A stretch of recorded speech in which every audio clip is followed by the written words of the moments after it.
Ok, vamos a hablar acerca del Stress Corrosion Cracking, que en español significa corrosión o agrietamiento bajo tensión. Soy Neider Mestre y vamos a analizar qué es este tipo de corrosión, algunas de sus características, ejemplos y un caso de estudio de la vida real en la que se dio este tipo de corrosión. Listo, ¿qué es? Bueno, el agrietamiento por corrosión por tensión o esfuerzo, según lo define el estándar NACE, que significa External Corrosion Dating Assessment, el estándar que regula este tipo de corrosión, lo define como el agrietamiento del material producido por la acción combinada de la corrosión y el esfuerzo de tracción. Es decir, aquí pueden verse incluidos otros tipos de corrosión y un esfuerzo de tracción. Este esfuerzo de tracción puede ser residual o puede ser aplicado. ¿Listo? Este proceso químico-mecánico es complejo y resulta en la formación de grietas en ciertas aleaciones cuando están sometidas a tensiones por debajo de su límite de resistencia. Y para que se produzca este tipo de corrosión deben confluir tres elementos: una aleación susceptible, las condiciones químicas apropiadas y una tensión de tracción sostenida. Acá se menciona que para que haya stress corrosion cracking deben haber tensiones que, aunque estén por debajo del límite de resistencia del material, es decir, que son esfuerzos que el material puede resistir, estos esfuerzos son sostenidos, ¿cierto? Son sostenidos, son repetitivos, son acumulativos allí en el material, lo cual puede provocar entonces el agrietamiento, ¿cierto? El agrietamiento que posteriormente resulta en roturas repentinas del material al aplicársele la carga de fuerza y así, ¿cierto? Bien. Características. No siempre es visible. Y es que a menudo la presencia del estrés corrosion cracking no es evidente a simple vista. Esto la hace particularmente muy peligrosa cuando se forman colonias de grietas en el material, como se puede observar aquí, debido a que estas fisuras pueden provocar rupturas en el componente cuando se produce un cambio de la presión a la que está sometido. Y como son difíciles de detectar, estas tienden a crecer con el tiempo. Otra característica es que, bueno, ningún acero inoxidable es completamente inmune al estrés corrosión cracking y que este fenómeno se manifiesta bajo dos condiciones principales: eh, bajo ambientes de alto pH y bajo ambientes con un pH casi neutro. Factores críticos. Obviamente, como se mencionó, cierto, principal factor crítico es la presencia de otros tipos de corrosión que se pueden combinar y la tensión de tracción.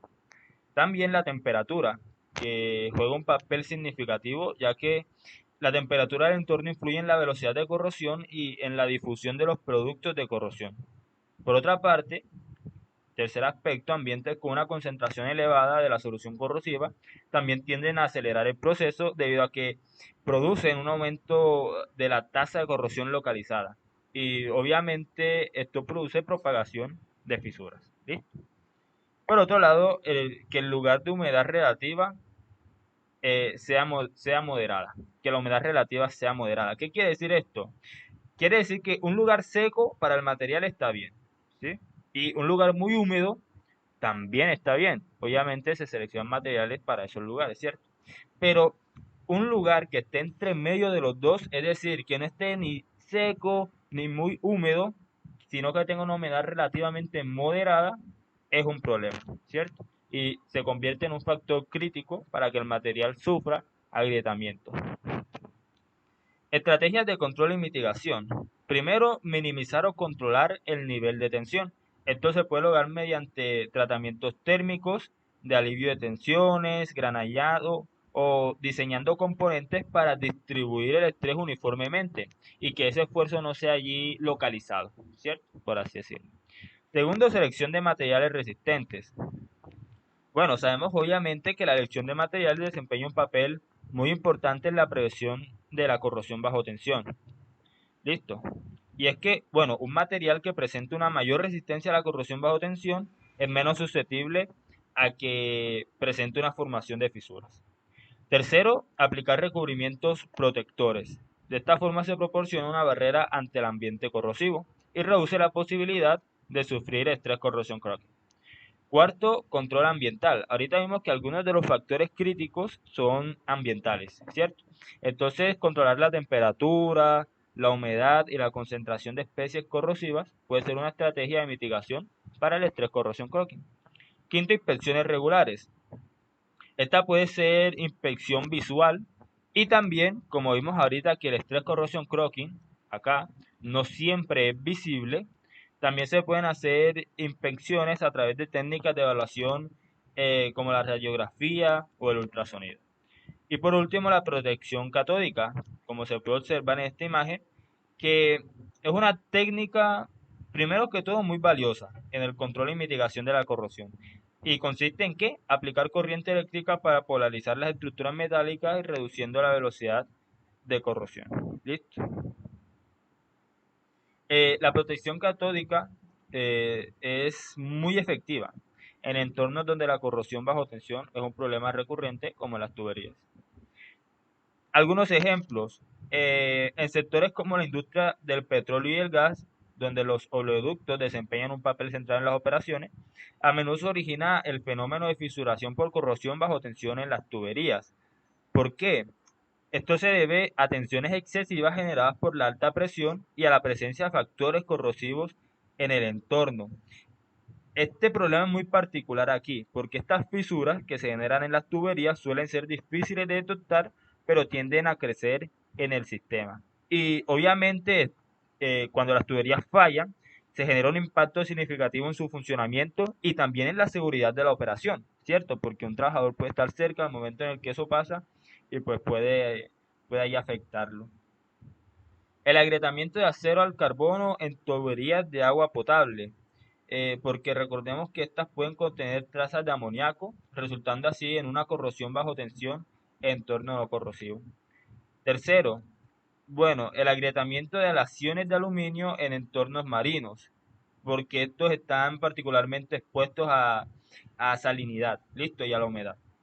En acero inoxidable, austenítico, en aplicaciones de procesos químicos. Bueno, aquí la presencia del cloruro desencadena un ambiente agresivo, listo, que puede producir estrés corrosión cracking. Y la corrosión por sulfuro de aleaciones ferrosas y la corrosión por cloruro de acero inoxidable también son dos tipos comunes de estrés corrosión cracking. Vamos ahora al caso de estudio. Eh, el caso se llama NDK Crystal Ink Explosion with Offsite Fatality. Bien, aquí se menciona que el accidente, como se puede sacar de aquí del nombre, ¿cierto? Es una explosión que dejó una fatalidad, ¿listo? Fuera del lugar de los hechos. Pero, ajá, desencadenó una fatalidad. La empresa NDK Crystal Ink, que es una productora en masa de cristales y cuarzos sintéticos.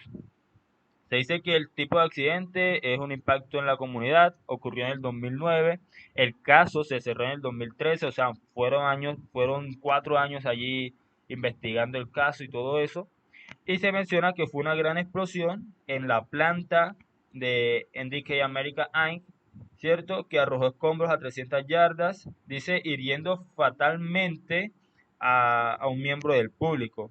Además, dos personas, ¿cierto? Fueron informadas con heridas leves y fueron atendidas allí mismo en el lugar.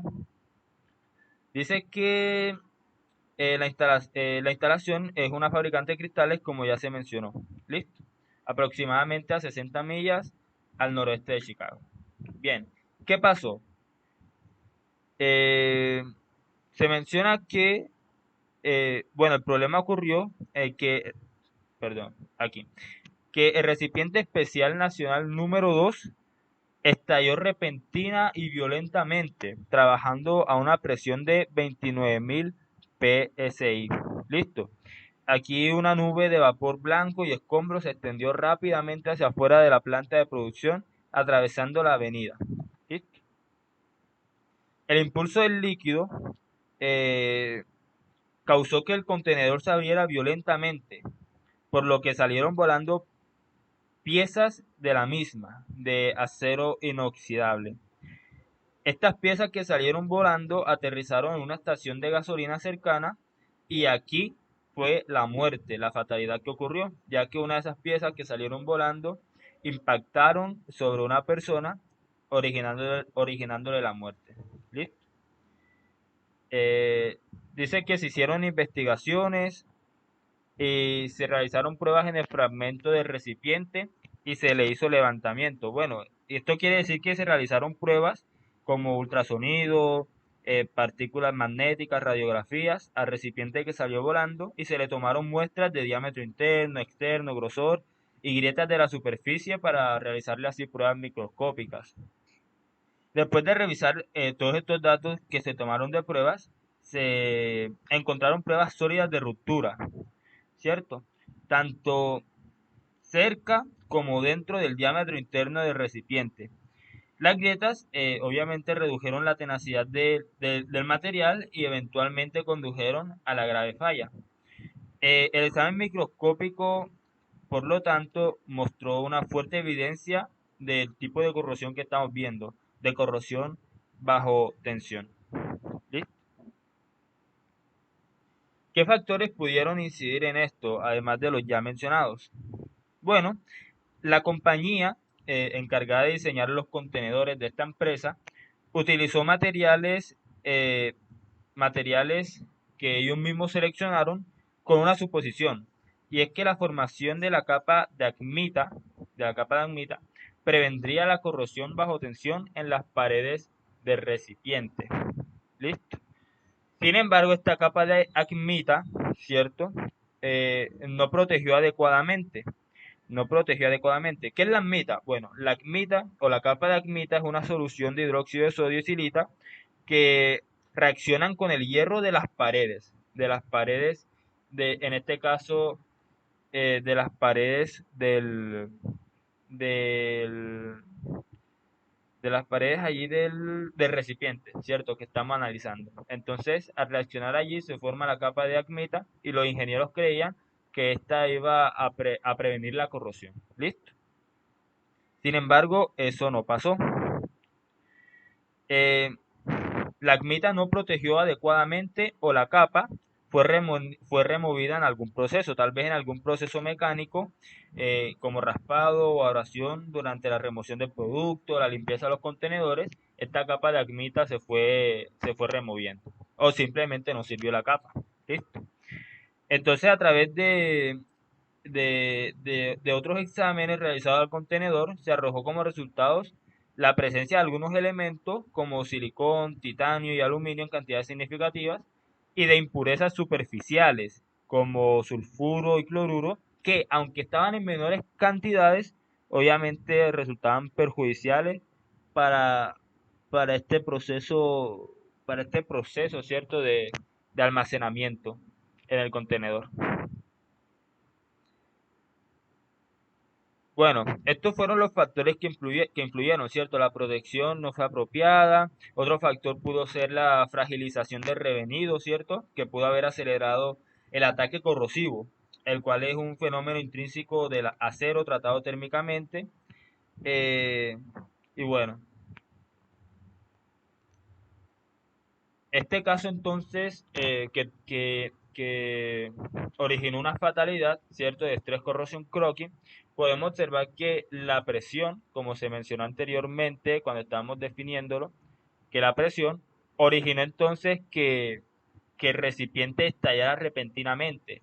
Es decir, que las grietas que ya tenía ese recipiente no eran visibles como se mencionó, también una característica del estrés corrosion cracking, y en un cambio de esfuerzo o de presión, ¿cierto?, estalla repentina y violentamente, ¿cierto?, haciendo que las piezas vuelen en un radio de 30 yardas, se mencionó, afectando, dejando heridas a dos personas y dejando muerta a otra, ¿cierto?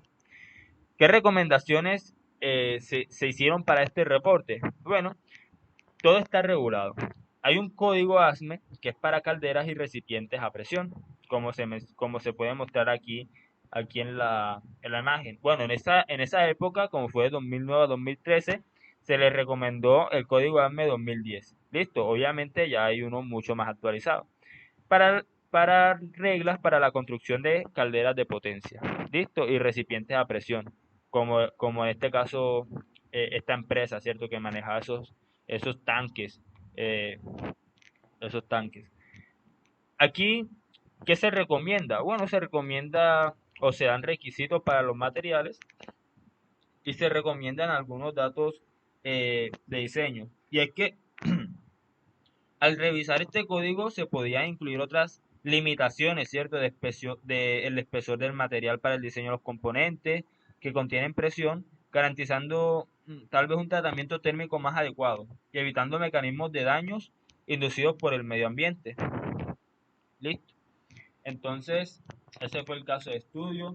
Espero que haya quedado claro qué es el estrés corrosion cracking, eh, algunas de sus características, algunos de los ejemplos en los que lo podemos observar y que el caso de estudio muestre la importancia que es que ingenieros de las empresas estén atentos